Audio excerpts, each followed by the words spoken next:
All right, let's do this. How are you, What the Buddies? Nix, what's happening? I'm Marc Maron. This is my podcast again. How are you? Thank you for all the feedback recently. It seems that everybody enjoyed the Dwight Yoakam. I knew that was a good talk, and I knew that was a good record. Sometimes, it all just comes together. Have a good time, talk about the stuff. Today on the show, I talked to Andy Blitz. Blitz is a guy I have known for a long time. He was a regular at the Luna Lounge back in the day. I kind of used to see him around. He has a very specific tone, a very specific speed, a very specific personality. But he was definitely present during that time in the mid-'90s in New York City. And, sometimes I like to reflect and reconnect. And I had seen Andy around occasionally, but he's kind of a mysterious character. But I thought, well, hell, let's get him in here after all these years and have a conversation. So he was working at Conan for years as a writer, and he was in a lot of sketches. He's written for television a lot since then. He told me he's going to be working on this new late night show. They call it Late Nights, starring Jason Kelsey. That's going to be on Friday nights in January on ESPN. He's also writing for Ted on Peacock. And he's connected into the fabric of the great comedy blanket that I'm knitting. I'm at Largo in L.A. tomorrow night, Friday, December 13th, for a comedy and music show. For those of you, I don't even know if there's tickets for that, but I can give you the song list. I can tell you what me and my late boomer / Gen X cusp band are doing. I don't even know how old most of them are. I don't know how old anybody is. But the song list for tomorrow, I think we're going to do Stepping Out, the Blues Breakers version, so me and Jason can play guitar cool. And then we're going to do What Goes On by the Velvet Underground, which is a favorite of mine. And I just played it in New York, so it's still in my head. We're going to do Going, Going, Gone, the Bob Dylan song, which I find is very relevant to my place in life now. I think we're going to do Carmelita, the Warren Zevon song, because we enjoyed playing that before. Then we might step out on a limb and try to do Lust for Life by Iggy Pop, which sounds easy, but it's very hard for me to keep that beat going while I'm singing. We'll see. It's either that or Call Me the Breeze, the Lynyrd Skynyrd version of the J.J. Cale song. Then I believe we're going to do New Speedway Boogie. That's a Grateful song. How many is that? That seems like most of them, doesn't it? That seems like a good selection of tunes. Well, I feel like there's one other one. God. But yeah, so that's what we're doing Friday night, and I'm going to do comedy. Fahim Anwar is going to do comedy. I'm not sure who the other comic will be. We'll find out. In the new year, I'm in Sacramento, California at the Crest Theater on Friday, January 10th. I'll be in Napa, California at the Uptown Theater on Saturday, January 11th. I'm in Fort Collins, Colorado at the Lincoln Center Performance Hall on Friday, January 17th. Then Boulder, Colorado at the Boulder Theater on Saturday, January 18th. I'll be in Santa Barbara, California at the Lobero Theater on Thursday, January 30th. Then San Luis Obispo, California at the Fremont Center on Friday, January 31st. And Monterey, California at the Golden State Theater on Saturday, February 1st. Go to WTFpod.com/tour for all my dates and links to tickets. Yes, that's all happening. I got to get that hour back together. I don't know if you know this, but we have a HBO special taping on the books for May in New York City. If all goes as planned, I'll let you know when tickets are available for that. There's also a lot of dates in other places: Kansas, Texas, Oklahoma, North Carolina, South Carolina. Yeah, we'll get it in shape, maybe, if my brain continues to work all right. I drove a truck the other day. I rented a pickup. Had to move Kit, had to move her stuff into another place, and I'm driving the truck. And, I really believe that there's a part of me that is that. Is that possible? Is there a part of me that's a guy who drives a truck? Sure, why not? I can do it. I'm not afraid of trucks. I'm not afraid of tools. I'm not afraid of lifting stuff. I'm telling you, man, all this is leading to me in my retirement seeking a job in the sort of construction sector. Is that possible? I'm sure there's a lot of opportunities for guys in their early 60s to drive trucks and move things. I don't know. Keeps me focused, which gets us back to the ADHD business. Getting a lot of input. I'm getting a lot of input from people. It's the most hectic time of the year, folks. Holiday season means there's a lot to do and not a lot of time to do it. That goes double if you rely on mailing and shipping things for the holidays. So do what we've been doing here on WTF for more than a decade. Use Stamps.com. You can print postage online to free up more time for all your other holiday needs. From small businesses to multi-location organizations to your personal home office, Stamps.com handles all your mailing and shipping needs wherever, whenever. Take care of everything from your home computer or do it all on the go with the Stamps.com mobile app. Just use your Stamps.com account, a printer, and the free digital scale they send you, and you'll be able to print all your labels, schedule package pickups, find the cheapest and fastest shipping options, and more. More holiday, less hustle. Free up some time with Stamps.com. Sign up at Stamps.com and enter code WTF for a special offer that includes a 4-week trial plus free postage and a free digital scale. No long-term commitments or contracts. That's Stamps.com, code WTF. I'm in the zone, man. I'm in the zone. You know what zone I'm always in? I got to quit doing this. Whatever it is. Now I got to, get off the zins. I just hit a wall with everything. Food, nicotine, coffee, booze, drugs, that's behind me. Gambling, never my bag. It just gets to a point where I'm like, what am I doing? What do I look like on the baseline? Why am I doing this all the time? Why do I circle around? And I get to the point where I get terrified of something, and then I'm like, I got to stop all this. And I've done it before. But now with this whole idea, with the ADHD idea, I guess I just got to go get broke down. I got to go get it broken down for me. I got to go get, evaluated. Because I've gotten a lot of emails about the ADHD business, and a psychotherapist, a psychologist, she said, quote, the fact that you are taking as many Zins as you are sort of negates the question of if you would benefit from stimulant medication, as in you're already self-medicating with a high level of stimulants.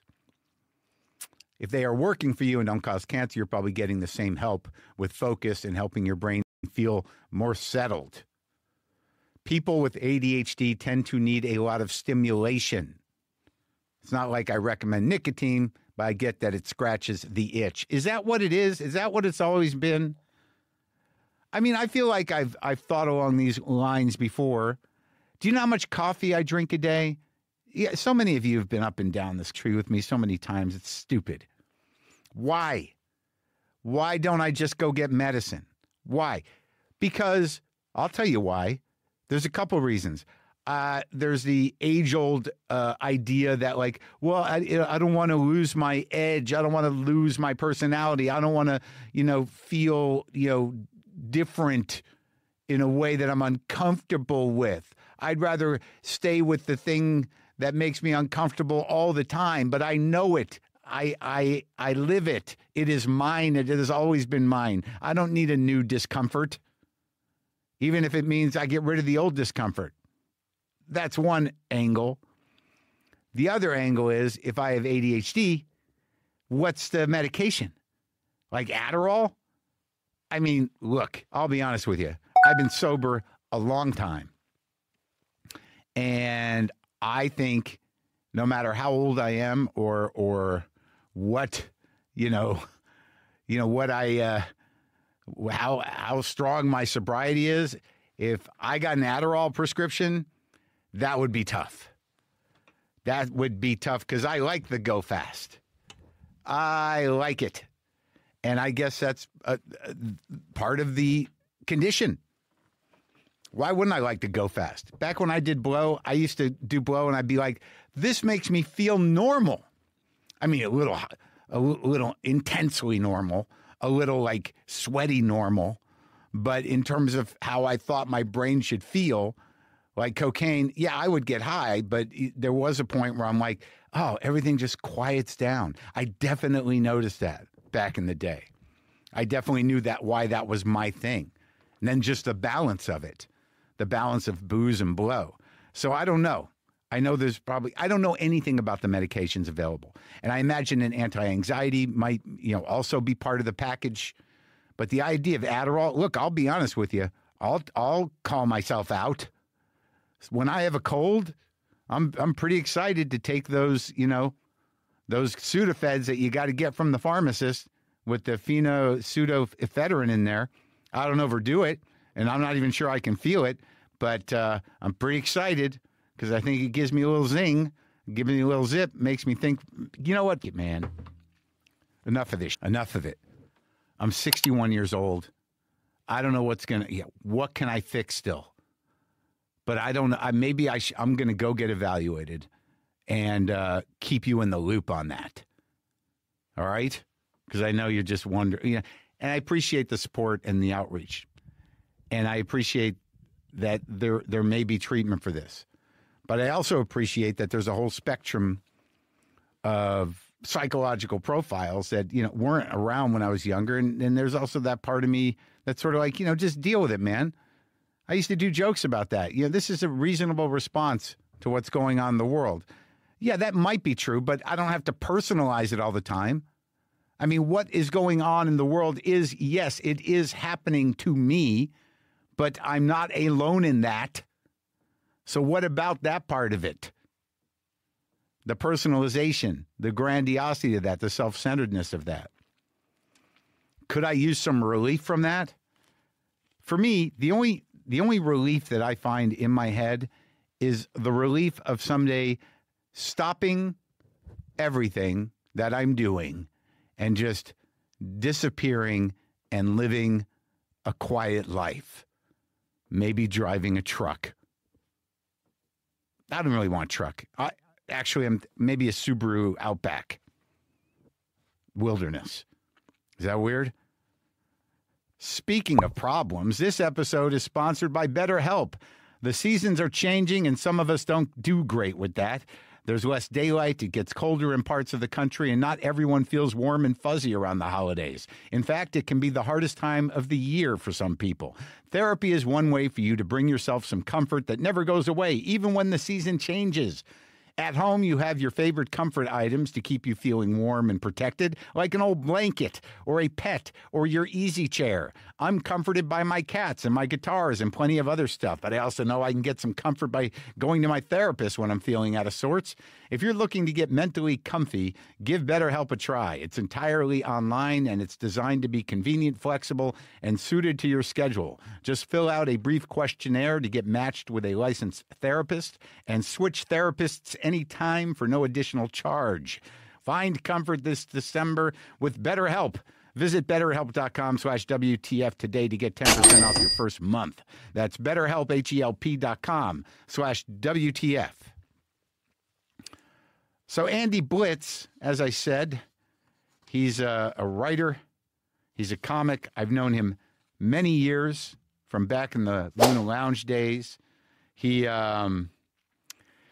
got some stuff coming up, but it's not exactly clear what it is. There is this, they call it Late Night, starring Jason Kelsey. Is it Kelsey or Kels? I should know.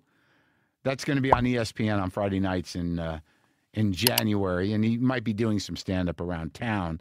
But I've known him a long time, and now his time has come to talk. This is me and Andy Blitz.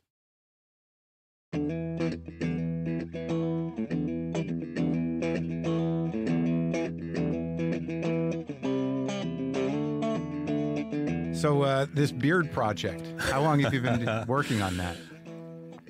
This is, I think, a few months. Wow. Yeah. You're one of those guys. I had one that got, I think, about this big, and then I shaved it New Year's Day. So it's been a year almost. Yeah, I guess so. And then I was going to shave it, and then I decided to keep it as like a lucky thing for what? For Kamala. Oh yeah. Yeah. Well, first, you wanted to be one of the few men who aren't bears that looks like that voted for Kamala. I do feel that people silently assume I'm A what? A Trumpy when I walk around. A Trumpy or a psycho libertarian making cooking outdoors videos. Yeah. Here I am in the Antarctic, and I've got a fire going. I would love to infiltrate that community, but just be like... Why couldn't you? I could, I guess, at this point. What would you do? What's the plan of infiltration? How does it work? Are you an assassin, or you just want to get to know them a little bit? I just want to counter the propaganda they're getting. Just push. But personally, you just want to go out and go like, "Hey guys, I don't know." Yeah. I just want to be like, look at my phone. I have some facts. Yeah, that'll work. This climate change thing might be for real. Cold, right? Weather seems weird. Yeah, I think that's a good plan. Yeah. Now, I feel like we're okay, right? Me and you. I think so. Okay. Do you have any problem? I No, don't. I do feel like I might have been a dick at some point to you, maybe in the Luna days, but I don't think it was ongoing.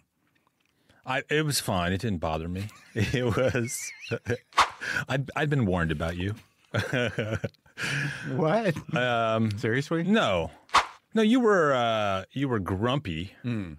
But never took it personally. I didn't take it personally. I didn't understand. I thought show business was all great. Yeah, at that time. Yeah. So I didn't understand. Well, I think there was a period there where you first started where I wasn't sure whether or not you were mentally challenged, or that was a stylistic choice. Yeah. Take your time. Is that... There's no reason to rush to a conclusion. Or a punchline. Yeah. I remember when I started doing like the 5-minute sets on late night TV, and then I was just like, oh, I can't possibly finish a joke in 5 minutes. I know. Yeah, impossible. Yeah, we're going to have to stretch it out a little bit. We'll bring him back to finish the joke. Yeah. But I was trying to think, because like the last time I think I ran into you was in New York at that place that used to be, did it used to be Max Fish? It's a coffee shop. Right, yeah. On Ludlow Street. Right across the street from what was Luna Lounge. It was either formerly Max Fish or Pink Pony or something like that, yeah. Really? I feel like... Or maybe it was Max Fish. Yeah. I think one of them... Oh, no. Pianos, I think, might still be there. Do you remember that place? Yeah, that's a block down. Block down, yeah. Or something like that? Or yeah. I feel like I missed most of the... I think I was in New York for the original alternative explosion, which was sort of focused on one place, Luna. Yeah. And then there was some other thing going on at Surf Reality that seemed to be, I wouldn't say a different tier, but a different approach. And Luna was sort of integrating mainstream comedy acts with kind of aspiring performance artists. And there was a bit of tension at times, I felt. You would have at Luna, you might have Reverend Jen. Sure. Followed by Roseanne or something like that. Pre-insane Roseanne. Yes. Or latent insane Roseanne. Did she ever come there? Do you feel like she did? At least she did one set there, yeah. Really? Yeah. I feel like everyone kind of did one set there because they felt like it was something to do. Mm-hmm. It's kind of like this podcast. It feels like everyone's got to do it once. But now that everyone has a podcast and everyone is yammering, there's no end all of a sudden. It's the biggest boon to clickbait industries is that every idiot has a podcast, and now every celebrity on every tier just never shuts up. Yeah. And do you feel like I'm not really, I don't know a lot about the podcasting world, but when these podcasts pop up, is it similar to how you would feel when like new comics would show up at Luna? It used to be, but not anymore. Now I just feel like I've done something horribly irresponsible. I championed something early on. I opened a portal. Yeah. Me and a couple other people. But we keep it real. We keep it audio. Yeah. Yeah. So, people don't feel pressed to dress up or show up with people. And I think there is a different way one takes in audio than watching. Right. I think it's more intimate. I can imagine what we look like. All right, so let's go back. I've decided that it's become my job on some level.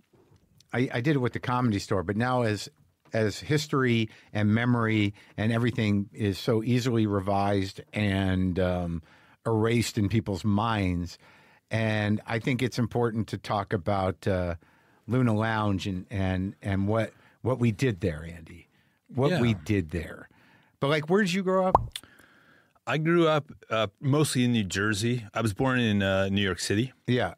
And then lived in the East Village as a kid. You did? Yeah. Where? 4th Street and Avenue A. Really? Yeah. As a kid? Yeah. What would that have been in the 80s? 70s. Oh, so it was like... It was rough. Yeah. Why was your family there? My dad is from New York. Mm-hmm. He's from Brooklyn. Right. And my mom is from Argentina. Oh, really? Yeah. Huh. She's Argentinian? Yeah. And she's a doctor, and she came up to New York for like a fellowship of something. And so is that where they met? Or they met on Roosevelt Island. What? Before they put the tram in? I think, when is that? They met in the 60s. So what the hell were they doing on Roosevelt Island? Were people living there? There were people there. They were working in a hospital there. Oh, so that's what was there? Yeah. A hospital. Yeah. My dad was a research psychologist, so he had a lab there. Because I don't feel like the housing was there. I feel like maybe there was just a hospital there. Because I don't know. I feel like that the tram to Roosevelt Island was put in when they built condos out there. Maybe it was just a single scene where people would go around the hospital. Yeah. You just like one bar in a hospital. Yeah. That's where you go there. So they met there? Yeah. So your mom's like Argentinian? Yep. You speak the language? Poorly. Yeah. Más o menos. Uh-huh. Well, her mother did not speak English. Right. My grandmother. Yeah. And so she would speak to us in Spanish, but that was it. Yeah, I didn't. I kind of it was in my brain a little bit, but then we didn't really. She spoke to us in English, which is not how you do it if you want to be properly bilingual. And your dad's Jewish? Yeah, they're both Jewish. Your mom's Argentinian Jew? Yeah. How'd that happen? Argentina allowed Jews in. They had like a liberal Jewish immigration But wait, policy. like in recently, or like are you talking about after the Inquisition type of thing? This would have been like started in the late 1800s. Right. Okay. Right. Yeah. My mom is from a town with the subtly Jewish name of Mosesville. Mosesville? Yeah. In Argentina? Yeah. It was like a Jewish colony. Oh, so they just wanted to make clear where the Jews lived. Yeah. For when they indulged all those Nazis' residency. Sure. So they could walk around the perimeters of Mosesville nostalgic for killing. Yeah. Yeah. That's crazy. So your mom came from Eastern Europe? Well, she was born in Argentina. Right. Her parents, were from like Poland and Ukraine. Okay. I see. And then they, I think my grandmother went there in the 1920s, and my grandfather, who I never knew, he went there as like a kid. But not to run away from Hitler's. He was like fleeing a pogrom. It was like a pogrom. Fiddler on the Roof style. Oh, in Pale of Settlement, or like Belarus or Ukraine? Ukraine, yeah. Yep. That's it. Wow. And then, so she and her sister grew up in Argentina. And your grandmother just was totally encultured Argentinian, but they were not Latino. Is it called Latin America still? Latin America, yes. Yes. Yeah, I mean, their roots were Jewish immigrants to Latin America, but then I guess, my mother is third generation already, probably, or no, second. She was the first generation Argentinian, so her parents immigrated from Wild. Yeah, and they spoke Argentinian. They all spoke, they spoke a minimum of 10 languages. My grandfather was, he died when my mother was 12, so I never knew him, but I think he spoke many languages. Isn't that wild? Yeah. What the heck is wrong with us? I can barely get through English. I know. And the world all speaks English. So if you travel, like... Sometimes you have to go slower. Yeah. Which wouldn't be a problem for you. It's so rude of them to not practice their English so that we I wish I knew other language. Yeah. I got pretty, I studied Spanish in school, and then I went to Argentina during the writer strike before this one. Oh, you did recently? A couple of years ago? No. Oh, like in 2000. Started in 2007. Yeah. Yeah. I went down there. I was on the picket line, and then it was getting cold. That one started in November. Yeah. And then I just said, I'm going to flee. As long as I observed the strike, I felt fine about it. Yeah, you're going to flee the writer's strike. Yeah. Yeah, so... And then I went down there, and the strike was resolved. There was a lot of, like, posturing. Uh-huh. And I think, like, Gavin Pallone, that guy, wrote like, a thing, like the studios are prepared for this to go on for a year or whatever, which I don't know if that was true. Yeah. Something like that. And so I thought it would go on for a long time, and then I went down there, and then it was resolved fairly quick, a month after I got there, but I just decided to stay. Oh, you were there a while. I was there for 5 months. How was that? I loved it. I fantasized about just like staying down there. Uh-huh. And then people would say, like, whatever happened to that guy? Yeah. I think he went to Argentina. Yeah. That's crazy. Well, I think, isn't there, like, not a good political situation there now? They've elected a right-wing kind of nut. Yeah. Who calls himself the Argentinian Trump. Yeah. I kind of remember him. Wasn't he a show business personality as well? He does a lot of big, like, he's like almost a wrestler or something. Yeah, we're not ones to point fingers at this point. With ever again, anywhere. My brother was down there for a while. Oh, he was? Yeah. What was he doing? Was he like living down there? Yeah. Oh, wow. He was living there but it was nothing too romantic. I think he was in some sort of frozen food business. Oh yeah, I'm not sure. You gotta go to Buenos Aires. That's where he lived. Yeah, I think he was working for that one company. I don't know, bringing in pizzas or something. Okay. Yeah. So when do you get? So you grow up on the Lower East Side, right? But still, Avenue A and 4th, hell of a choice. Was it a big place? I had 2 older brothers, so they still around? Yeah, that's good. I saw one of them yesterday for Thanksgiving. Oh, he's out here, right? Yeah, yeah. He's in the business. Yeah, he's a director. Yeah. And the other one's in Oklahoma. And I'll see him next month. Oklahoma. Yeah, he's a law professor at the college. He's at Oklahoma City University. Wow. Yeah. What's his? How's he feeling about Oklahoma? Do you ever get calls like, "Oh my God, love it here"? He's fine. He's settled in there. Yeah. I go out there in Oklahoma City. Yeah. I perform there. He lives in I think in a neighborhood where there's a lot of academics. Moses Land.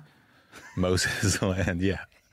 Academics, quote unquote. You know what I'm getting at. Sure. Mosesville? People who love to talk. You know what I mean? Yeah, sure. Every time I perform at a place like that, it's like I don't draw huge, maybe 400 or 500 people, but they're very grateful. You've gone out there. Yeah. There are like-minded people everywhere. Sure. Yeah, it's like the margin of difference was less than 2%. So there's a good 76, 77 million of people that are like-minded versus the 78 million that aren't. Yeah. And then the other 100 million that didn't vote. Right. But yeah, I do find a certain amount of solace in that. Yeah, I try to. How are you rationalizing it? Yes, similarly. I think of the glass as half not an idiot. Yeah. Yeah. What are you going to do? What are you going to do? It's yeah. So you when do you move to Jersey? I was 6. What part of Jersey? So Bergen County, this town called Ridgewood. Yeah, my family, Pompton Lakes. Okay, that's not far from there. Yeah. Did you spend time out there? I always go to my grandma's. I was born in Jersey. Oh, you were? Yeah, we lived in Wayne for a couple of years when I was very young. Right. And my grandparents lived in Pompton Lakes through most of my life before they went to Florida. Okay. So, I know Pompton. Yeah. I know the Willowbrook Mall. Sure. It's nothing but malls there. Yeah, Paramus Park. Exactly. I was around when that opened, buddy. Oh, wow. It's a big deal. We went out. My grandma was excited because I think it had one of the first food courts. And I guess it was promoted as... I remember when it opened, my grandma was like, "We're going to this new mall, and they have food from around the world." You don't have to go to Greece. To get souvlaki. Yeah, or gyros. Yeah, sure. There was actually a place called. That was the first time I had Greek food. Right, was at the food court in Paramus Park. Yeah, the Willowbrook just had a fountain. Like they got lost. Right. Like they got upstaged. Do you remember the Alexander sign? The Alexander's department store, that giant painting? Yeah. That's crazy. Yeah. That's gone. I remember driving by it. There's a Nabisco factory too. Oh yes, that was in Fairlawn? Somewhere. It was so. What was it, off 23 or something? I don't remember what the highways are. I think there was. But every time we drove by, my grandma would go, "I could smell the cookies." And we'd sit there like, and you just kind of smell the... I remember when Secaucus smelled terrible. Before the stadiums were built, my grandmother always used to say it was all pig farms. Oh. I didn't know that. My grandfather's family's from Elizabeth. Okay. Yeah. Dad's from Jersey City. Oh my full God. Jersey. You're full Jersey. Yeah. Paisano. Full Jersey. So what are you wandering around New Jersey when you decided to do comedy? Yeah. I was Did you go to college? I went to college. I went to Columbia. So I went back. That's fancy. Yeah. Smarty pants. What'd you study there? Getting out of Columbia. That was my focus. My buddy teaches at Columbia. Oh, really? Yeah. Teaches what? Writing. Oh, okay. Sam Lipsyte, the genius. Nice. Yeah. Is he enjoying it? I don't know. Yeah. I think he likes teaching. I think that when you choose that path as a writer because you want to be true to yourself and you end up in academia, that it's very hard not to get sort of enmeshed in the politics of academia. Right. So that takes up a lot of your mental space. Yeah. Yeah. I struggled, with depression and stuff in college. You did? Yeah. How bad? It was bad, I guess. I don't know if I'm depressed. No? Good. No. That's good. I mean, I'm not now, but I was then. Some days I think are all these things that I'm thinking because of depression? Like, am I so acclimated to depression that I wouldn't know if I have it? Oh. That seems crazy though, because when you're depressed, you kind of know, right? You lose your will to do. I think if you feel defeated a lot, but I do think that it's. Oh, I'm depressed. I think that one of it sort of is like it messes with your whole perception of reality, and it's I think that were you incapacitated? Yeah. Well, I was never like I never had to do I was never an inpatient and anything like that. Yeah. So I did therapy and meds, but I was just like struggling at school. Yeah. On account of it. Did you have friends? I had friends, and yeah. Oh, that's good. Yeah. So you weren't so depressed. You were just the depressed one of a group. Yeah. Everyone's got their role. You need someone to. And you got on the medicine? Yeah. Yeah. And that helped. Yeah. But now, no medicine? I'm not on it now, but I might. I have. I've had some anxiety stuff. I had a panic attack at a baseball game, and so I think I need to. Well, you're really invested, huh? With baseball, that must have gone on the whole game because there's a lot of waiting involved. I'm a Mets fan, so there's. How is this going to go wrong? Wait, how'd that manifest itself? Was it panic? You couldn't breathe, or? Yeah, it was. I was there with. Did I just trigger one for you now? I'm telling you, man. I'm always in half a panic attack. Yeah, like always. Yeah. But I've got so acclimated to it that I do contrary action and do act as if thinking. Oh, great. It's cognitive. Yes. Cognitive stuff is very helpful. It's just like I think it's one, and eventually you just do it because I don't want to do anything, and then you realize like just do it. Right. Yeah. I think acting and doing stuff. Yeah. Is good. And so wait, what was the panic attack? I have them periodically. I mean, that one was like I thought I was having a health emergency. Which one? What did I think I was having? Yeah. I wasn't quite sure. I thought I had like a heart palpitation and I felt lightheaded and yeah. Yeah. I could have used you there laughing about it. It would have given me some. But just like that's every other day for me. And like when I hear people talk about it as an event, I'm like, am I living life wrong? Because like my hands are always tingling. Sometimes I can breathe, sometimes I can't. Sometimes palpitations, like I don't even pay attention to those anymore. Right. I mean, maybe it's that's you have to have enough of them till you're just like, oh, I'm just having a panic attack. I don't even identify it as that. I'm like, I don't know what that is. It's just life. Yeah. The waves of life. Yeah. Yeah. Yeah. I mean, like I used to have these things in my chest, like, like these things. I'm like, and then my buddy started asking me about, he started getting those like where your heart just goes, blah, blah, blah. Yeah. And then he's like, I went to 2 doctors. I'm like, dude, it just happens. Yeah. It's just nothing. Are you thinking about taking something for the anxiety? Yeah. What did you talk to somebody? I mean, I might do the the fluoxetine. I've talked to a doctor. Oh, not just other panicky people? It's just as good. Yeah. No, I mean, I'm giving you the just, ride it out approach. Yeah. But you might want to talk to another panicky person who's actually medicated to see how they're doing. Yeah. I also had one when Ruth Bader Ginsburg died. That triggered one. Oh yeah, for me, yeah. Huh. And I took like Ativan or something at that point. Yeah, I can't do that because that would be daily. Yeah. Why wouldn't you? And then I was just like, I'm just gonna go to bed. Yeah. And then there was I was in LA and there was an earthquake. Oh. So no sleep for you. Yeah. Take another Ativan? Yeah. No. At that point, I was just like you. I'm just going to ride it out. It's going to be fine. How was the earthquake for you? Good? Yeah. You get used to them. They're kind of fun, right? Yeah. Sometimes you don't even know they happen. Yeah. All right. So in the midst of all this panic, did you start doing comedy in college? I started in high school in New Jersey.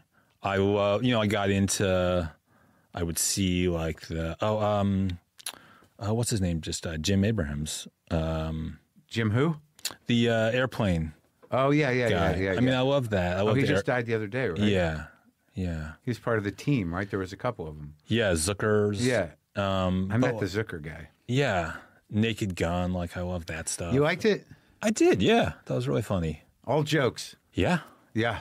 Still, I don't love Letterman and stuff. But then I met Andy Daly and I are high school friends. Does he live by me? No. Yeah, not far.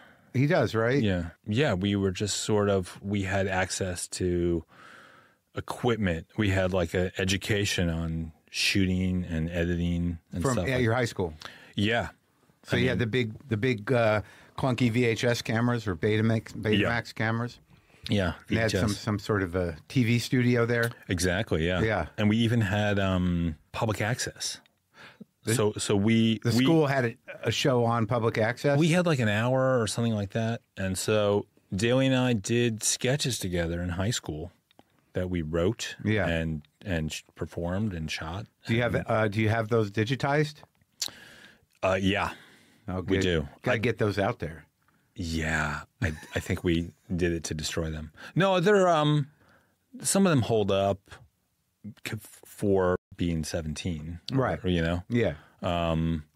Like when I watched it, I was expecting to cringe more, and I was like, okay, like that's me. Yeah, or like I we screwed this up, but this is still funny. Yeah. I played Bob Ross, the painter. Yeah. I think I did before. Full wig.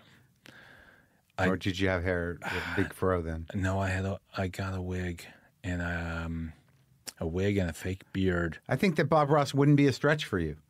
Yeah. I feel like you're doing a little Bob Ross now. Yeah, I think so. And get those trees going. Yeah. Yeah. Yeah, I think it was the. And what was the arc of the bit? Of that bit? Yeah. Did he mess up the painting? He did. Yeah. And then you just had to roll with it. Yeah. And it was like messed it up too bad. Yeah. So he just like decided it became like a surreal painting. Like, oh, yeah. It was too big of a, so he just decided to put a giant wrench over a landscape. That's pretty funny. Yeah. For teenagers in New Jersey. So how do you start doing stand-up? Did you do stand-up with him? With Bob Ross? Yeah. I started doing stand-up. So I think weren't you performing at the show that became Luna Lounge when it was at Rebar? And how long was it? For a year or something like that? Dude, I'm losing dates. Right. But it was at Rebar for a while, and the only thing I remember about Rebar was that there were no chairs, and everyone sat on the floor, I believe. Uh-huh. And the stool that they had on stage was this metallic, kind of like someone's big idea of a modern thing. Like there was some sort of angle to Rebar, and the stools were just ridiculous. You could barely move them. Right. And I'm a sitter, so I just remember it was a real hassle. And I remember being kind of angry because you go in and there was the front bar, and then there was like that curtain, and then there was the back room where the thing was. Yeah. And I think it started becoming a scene at Rebar a bit. And I remember I had some sort of ridiculous on stage. Robert Klein kind of cornered me into a improv. Okay. Yeah, and I badmouthed him the next week. And it got some press because like the fact that Robert Klein was there, people like some reporter went. Yeah. And then I ran into Rory Rosegarden, his manager, at like Penn Station or something. He's like, "Yeah, Robert had a good time. I don't understand why he thinks you don't like him. You don't like him." I'm like, I don't know. I was just trying to do the thing, and then an old man got up and started doing an improv with me. And it's not really my bag. The least he could have done is warn Roseanne not to go. Yeah, well, jeez. Yeah. I don't know. People would show up there. It was always kind of interesting. But it became when it moved to Luna Lounge, they kept doing a open mic at Rebar. Oh, really? And then I went in one day. This is the first time up? Yeah. And do you know who Chris Regan is? I don't even know if he is aware of this. Chris Regan is a very funny TV writer. He writes for like Family Guy. Uh-huh. And he just kind of saw me. I can't remember if we knew each other. We might have known each other through friends, but I'm not sure. But I think he saw me just kind of lurking. Yeah. And he's like, just go up. Like, who cares? Yeah. That's a good one. Who cares? Yeah. Me? I'm terrified. Yeah. Yeah. I mean, maybe he thought I would bomb. So maybe he was just trying to. We don't have to assume that. So he said, who cares? And you're like, yeah, you're right. Yeah. And that worked for what, a minute? I had a very short set, but I wasn't really prepared. I didn't have I had thought about like, oh, this is what I'll ever say if I do stand up.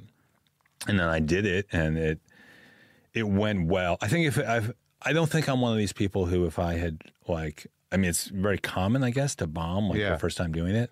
I feel like I maybe would have just been discouraged. And if you bombed? Yeah. But you did all right. I did all right, yeah. And so I immediately decided I think I might be able to do this. Yeah.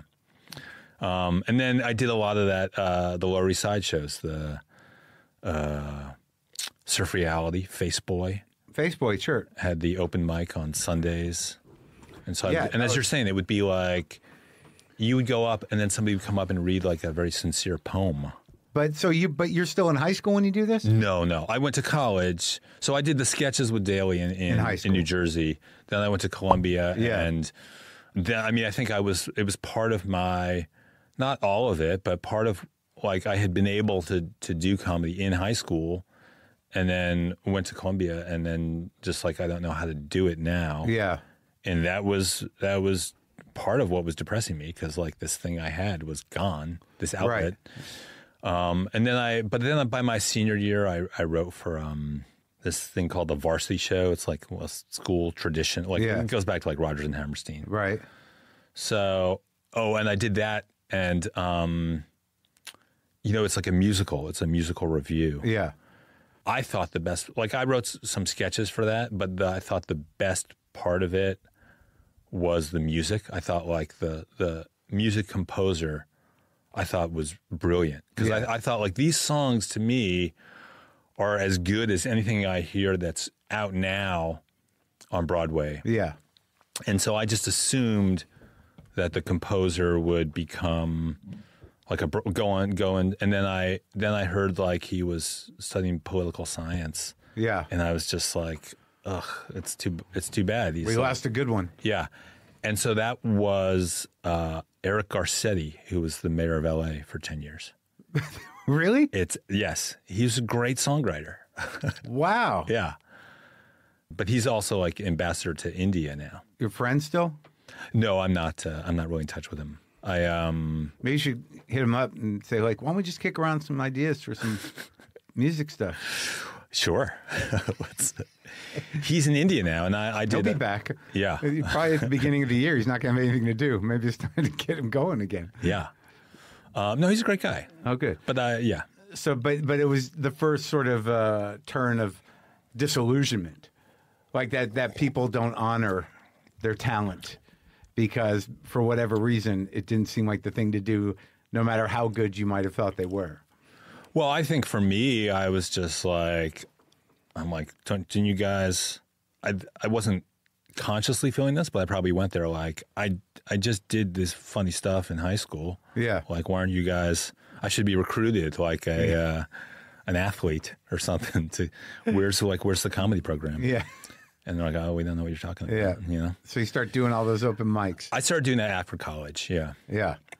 And then where were you living?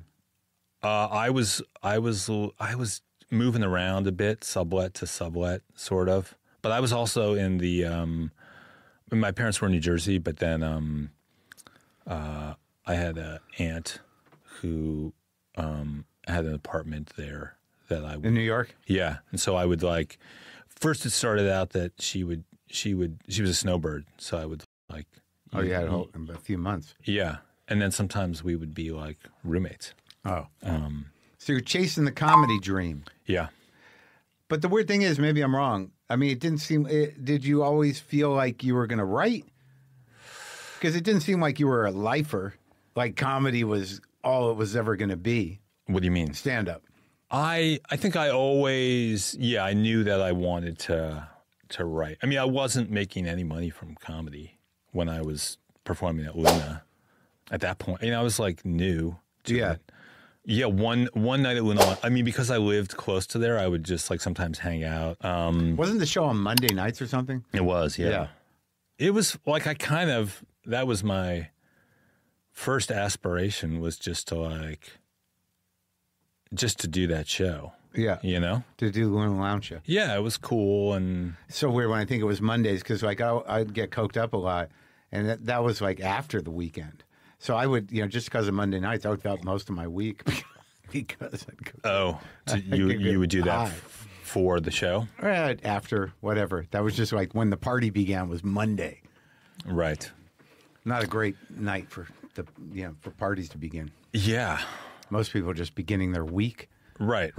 But do you remember at the beginning, do you remember like what was going on there? Like, do you remember what the shows were?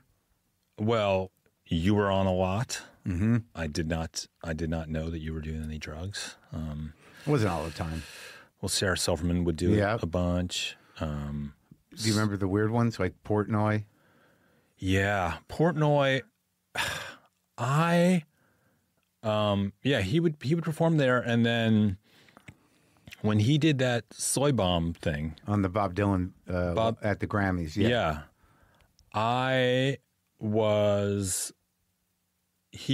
that was a Sunday night, and then Luna Lounge was Monday. Yeah, and I was in the I stopped into the public library for some reason, and I was just like, I think that's Bob Dylan in the public library. Yeah.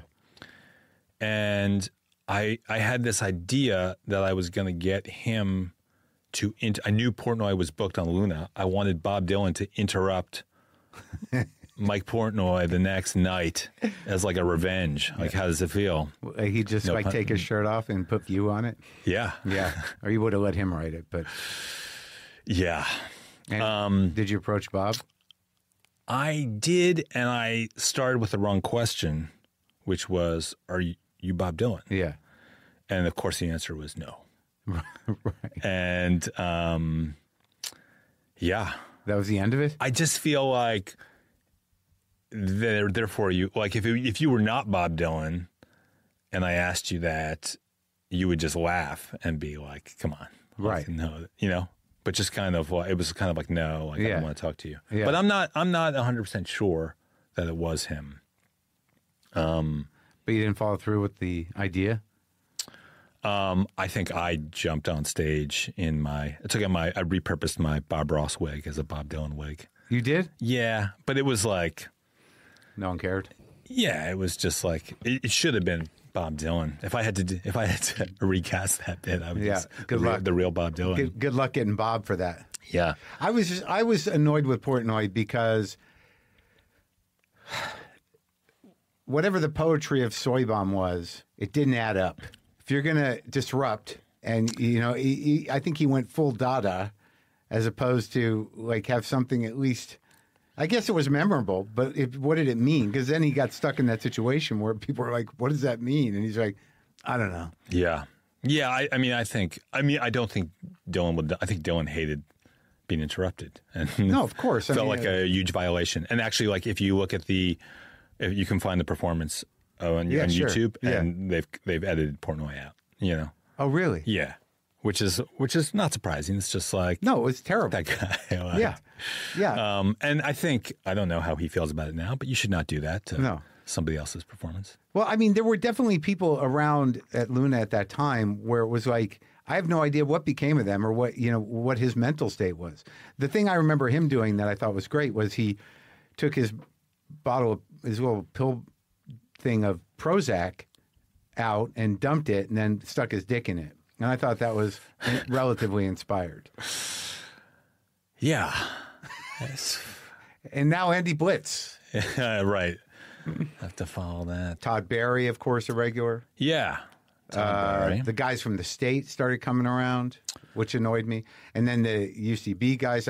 I got very, like, because I was a stand-up and I was sort of a, what do you call it, dyed in the wool? Is that what the phrase? I was like a stand-up comic. That when sketch people came, I'm like, what the fuck is this? What's happening here? Right. What are they doing? Or when one of them would try to do stand-up, I'm like, what the fuck is this? They're a gang. They're a group. Can't just have Michael Ian Black up here solo. What's Matt Besser doing alone on stage talking? Right. Yeah, I had these stupid principles. But it helped. It helped bring an audience to the show, I think. It got real popular for a minute. Yeah. Like, it got some press, and it was like there were lines out the door, and I would show up cranky because it would make me nervous because I was trying to honor the idea of it. Like, new stuff every time. Yeah. What happened to you that day? And then it very quickly, once Singer took it over, became kind of more of a professional showcase. But I still wanted to adhere to the just sort of like angrily talking about my life at the moment.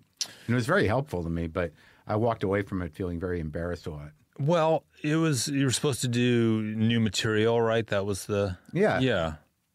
But I think that didn't take, right? Like, people would... That was the idea of it, but no, but then it just became a professional show. Yeah.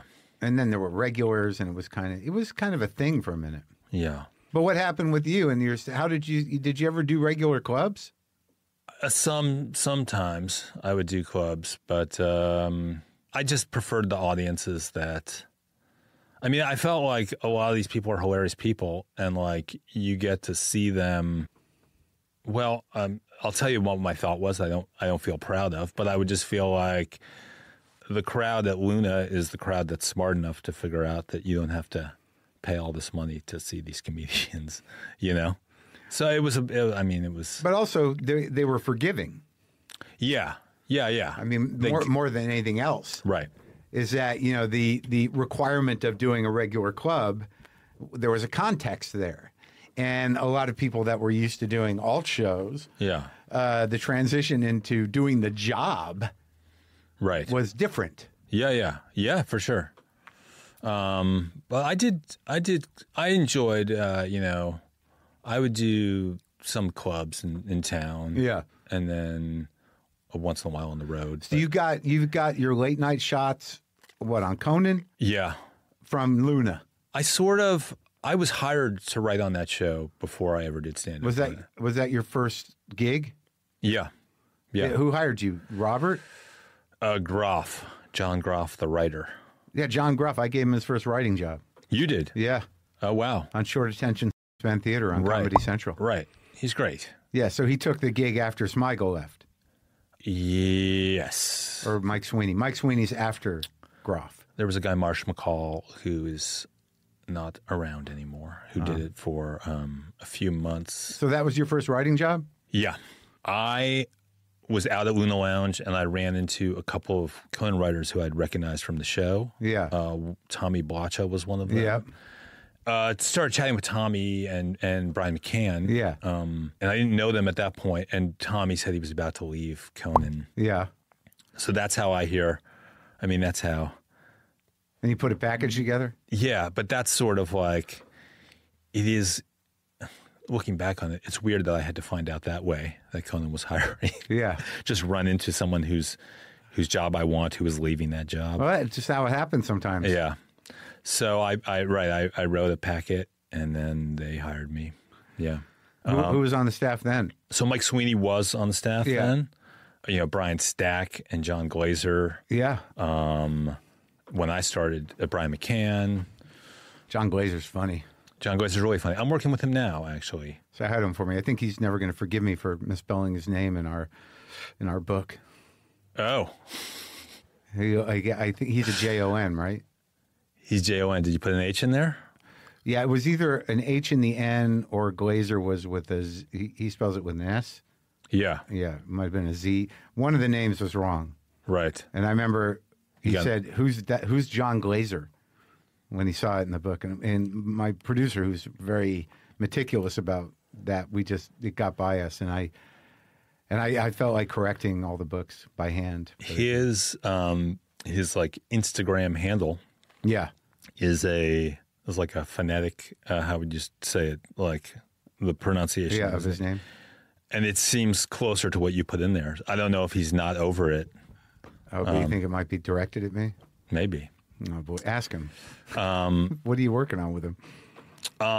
Do you know who Jason Kelsey is? No. Do you know who Travis Kelsey is? Yeah. Yeah. So Jason Kelsey is Travis Kelsey's brother. Oh yeah, they're both football players. They're both football players. Jason Kelsey is retired. Yeah.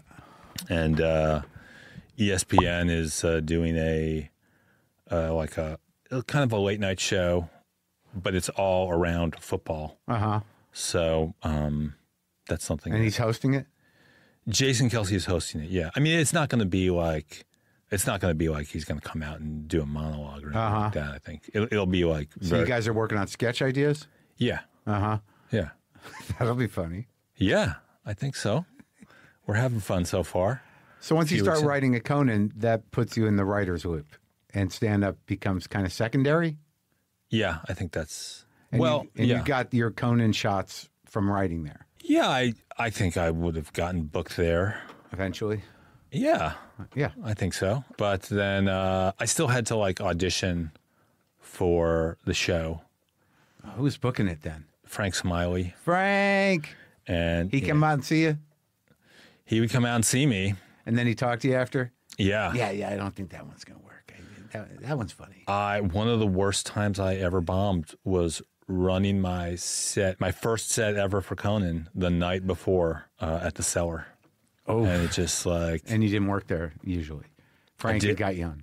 Yeah, he got me on just to run the set, and it just bombed. And then it's like, okay, well, hard. Good luck.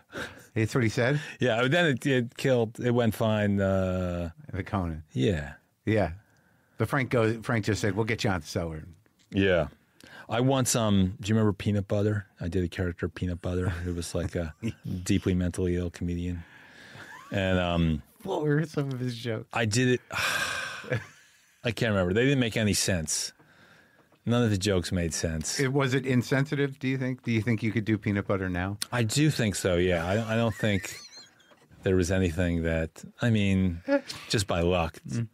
But I auditioned once for the, I don't know how I arranged it. Like they did like a showcase. Yeah. The club booked like all these comics on. And I'd been working at Conan for like 5 years there. Yeah. And then I snuck onto the lineup. I As had them Peanut book Butter? me as Peanut Butter. And I did it for Frank, and Paula Davis as well was there. And they loved it. And I wanted them to book me and just have Conan not know it was me.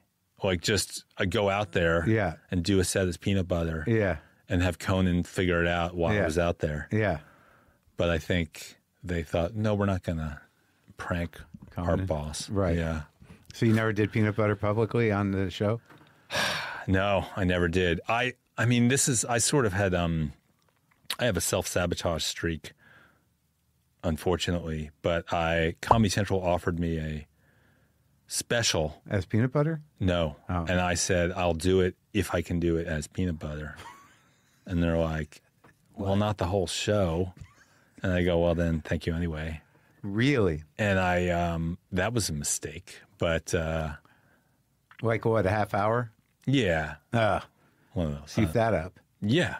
I mean, among other things, but. Like what else? What else did I fuck up? Yeah. Coming off of Conan, I was pitching a show I was on Conan a lot. You know, I got to be on camera and I got to do, I think, a lot of funny stuff on the show. So my managers were like, let's go out and pitch a show for you. Yeah. So I did, and I sort of, I don't know. I didn't really, I think I'm better now. I wasn't much of a salesman in the room. Yeah. So one of the networks was like, well, it was going to be like a sort of a sketch show for me. Yeah. And they'd be like, well, Chappelle's show, you know, is about race. What's your show about? Right. I was like, nothing. It's just it's just funny. Yeah. And they're like, oh, well, no thanks. But MTV was interested, actually. Yeah. So I was kind of, I was trying to, I wrote a bunch of, they wanted it as cheap as possible, I guess. Yeah. But I wrote a bunch of sketches and I was trying to have a common thread. And I was like a conspiracy theorist. That was one character who thought that Gerald Ford was still alive. There's no way Ford really died. He faked his own death.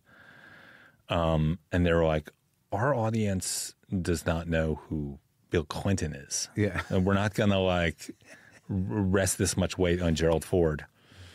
And I was like, you have to. Like, they'll learn. They'll look it up. Yeah. And that was the line you drew? Well, then the strike hit, but I think I should have played ball a little more looking back. What other writing jobs did you have? I wrote for Review. Again, I reunited with Andy Daly. Yeah. That was on Comedy Central. Yeah. And my brother Jeff was writing and directing those. Yeah. How many did that run? We did like 3 seasons of that. Wow. Yeah. So that was really fun. What was the angle on that show? I don't remember it. I didn't watch a lot of TV then. It adapted from an Australian show. It was like Andy Daly played a life reviewer named Forrest McNeil who would get, like, people would want him to have life experiences and then rate them from like 0 to 5 stars. That's pretty broad. So it would be like addiction. So he would play like kind of a buttoned up guy who would have to become an addict just so he could review the experience from or half a star, I think was the lowest, half a star to 5 stars. Yeah. And then he had to get divorced from his wife because somebody was just like, I have a happy marriage. What's it like if I didn't? So he had to divorce his wife for no reason, just for the purposes of the show. Yeah. That's pretty funny. It's a show that is beloved by, I would say, it's beloved by everyone who has seen it, who is made up entirely of people who are professional comedy writers. Whenever I like meet a layperson who finds out that I work in TV, they don't recognize that show. But I always tell them to watch it because I'm very proud of it. Okay. And what other ones? Master of None. Oh, yeah. I worked on that. All the seasons? I worked on the first 2 seasons. Did you know Aziz? I knew Aziz, yeah. So I knew Aziz from New York, from comedy. Yeah.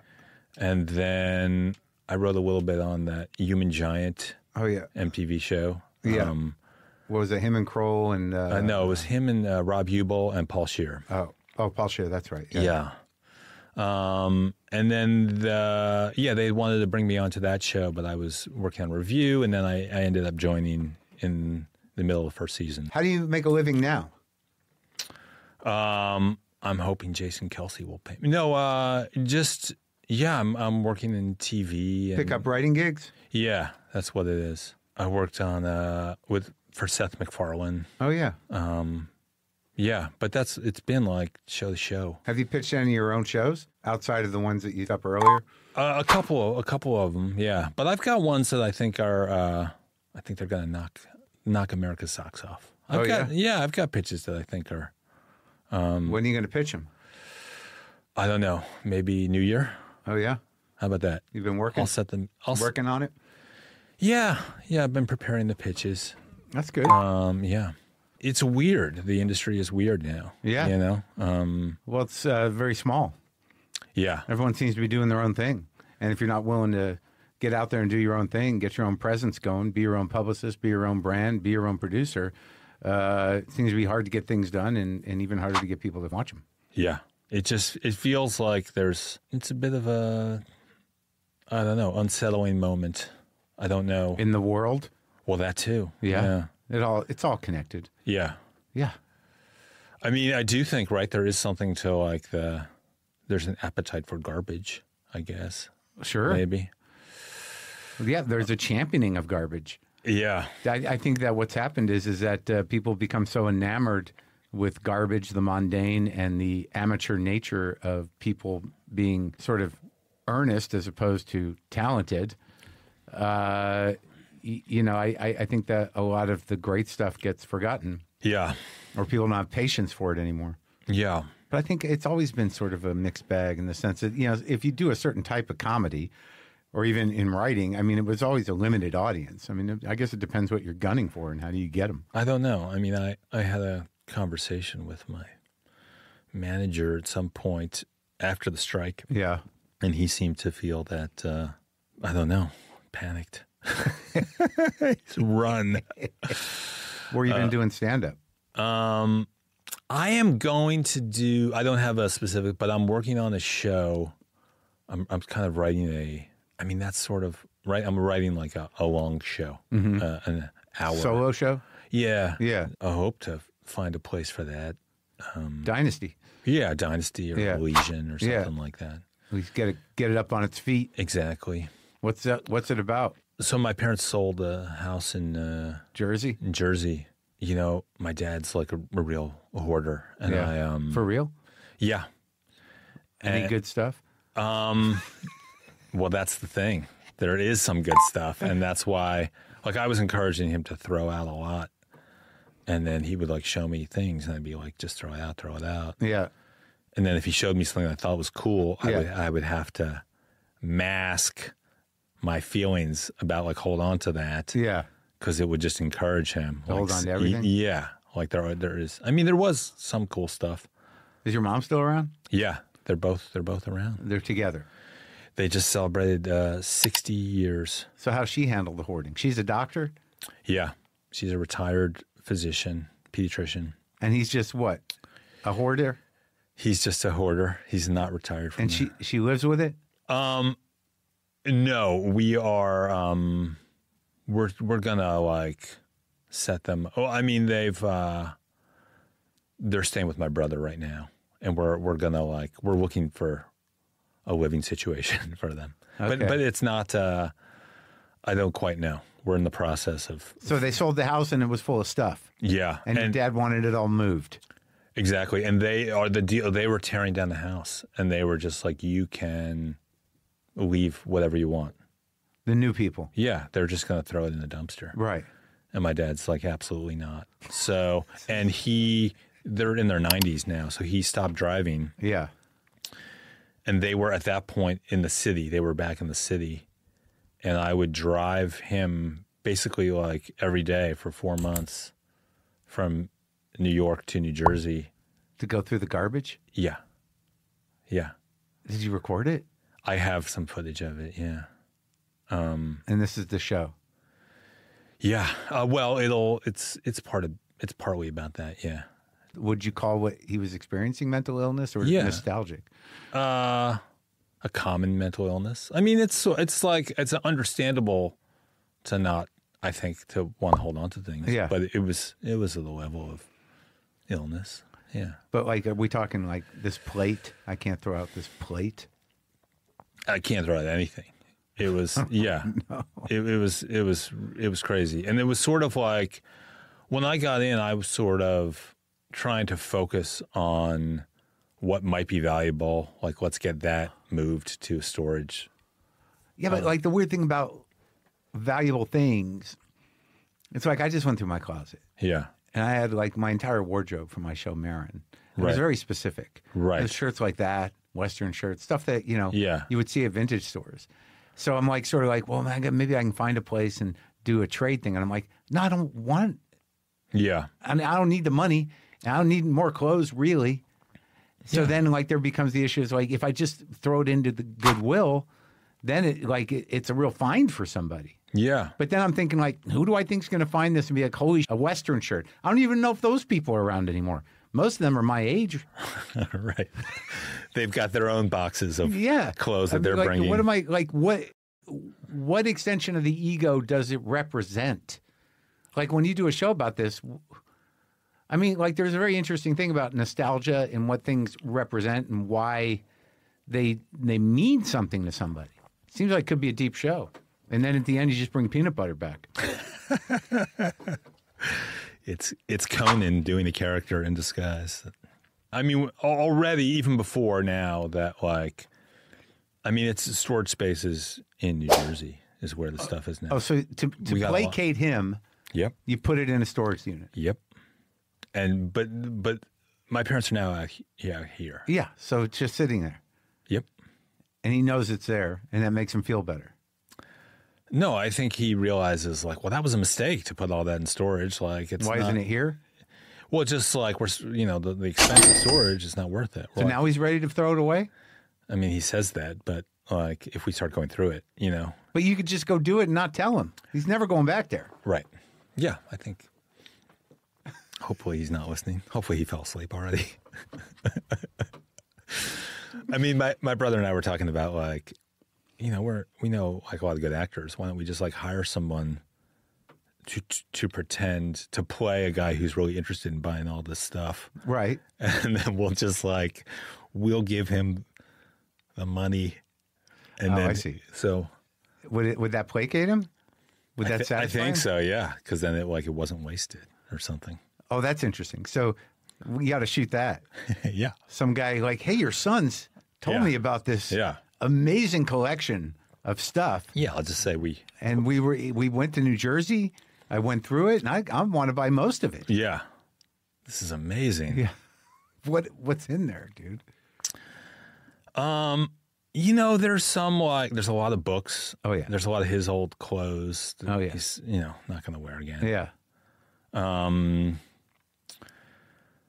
There was records. So there is, there's a lot of unlabeled VHS tapes. Oh, yeah. Those go for a lot of money. Yeah. My Conan stuff, maybe they recorded. Bob Ross sketch. Boxes of unlabeled VHS tapes. Yeah. Man, you could put that right up on eBay. Oh, my God, yeah. But we ended up walking away from there was furniture too. And then when it came time, I'm like, all right, I think we got everything. He's like, what about this rowing machine from 1986? Yeah. So that's in the storage closet. Yeah. Oh, that's only going to gain in value. Yeah. Increase in value as time goes on. Yeah. Yeah. Well, that's all right. Well, that'll be interesting. Yeah.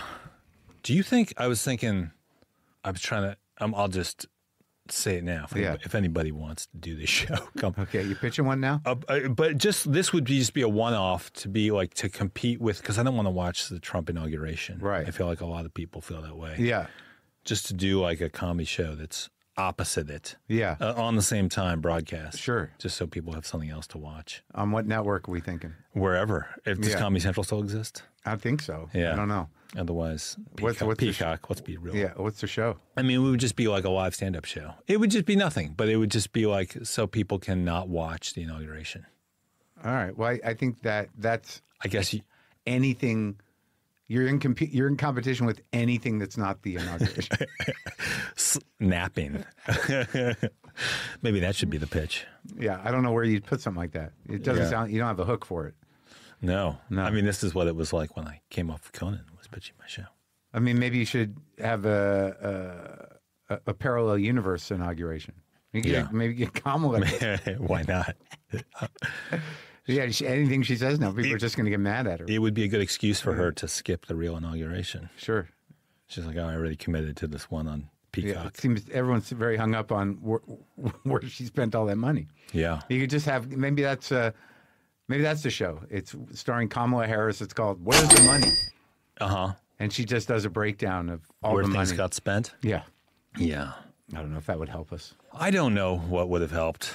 No, I'm just thinking about the show. Yeah. Right. Need to deconstruct the Don't election. worry. Yeah. Well, Andy, it was good talking to you, buddy. Likewise. You feel all right? I feel good. Yeah. I feel. Well, let me know if what those records are. Oh yeah. That your dad has. I'll give you first crack at them. What are we talking? 100, 200, 1,000?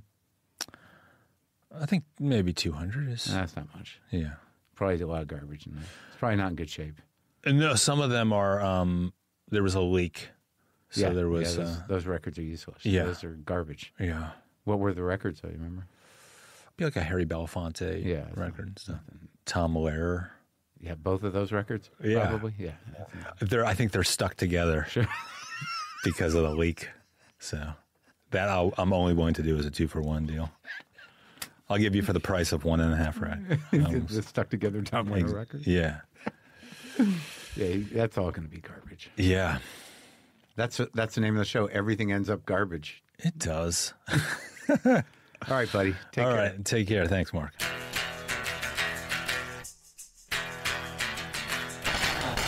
There you go, Andy Blitz.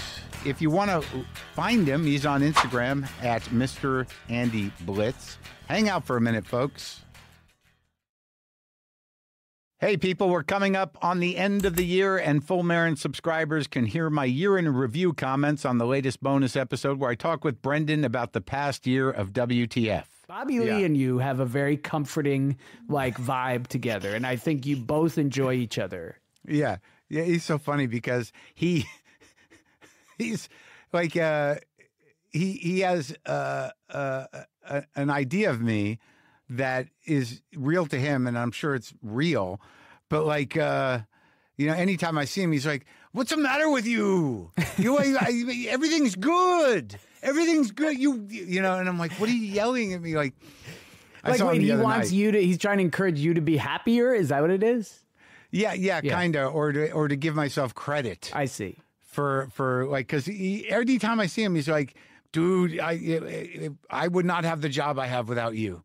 Like, he's one of the only guys I know that consistently thanks me for what I brought to the medium. Oh, that's fun. That's nice. Because he's like, you did it. You did it. None of us would have jobs without you. Oh, that is very nice. Yeah. To get bonus episodes twice a week, sign up for the Full Maron. Just go to the link in the episode description or go to WTFpod.com and click on WTF Plus. Once again, this episode is sponsored by BetterHelp.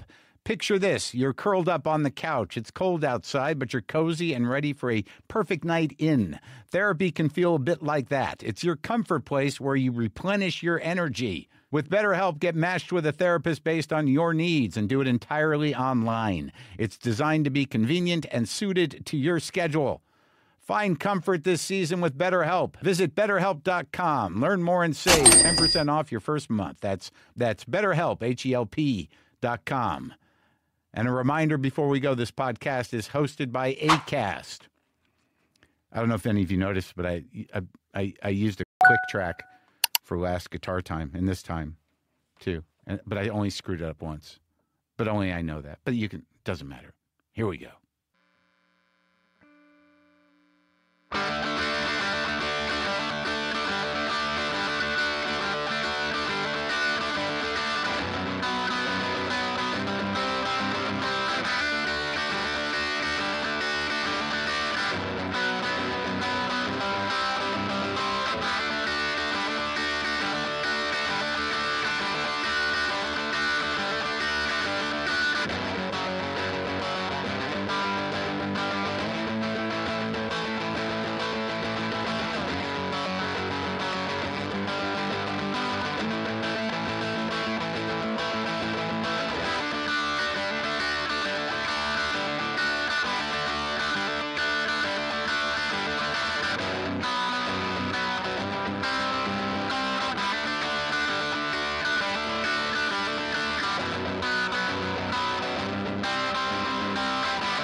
Boomer lives. Monkey and LaFonda, Cat Angels.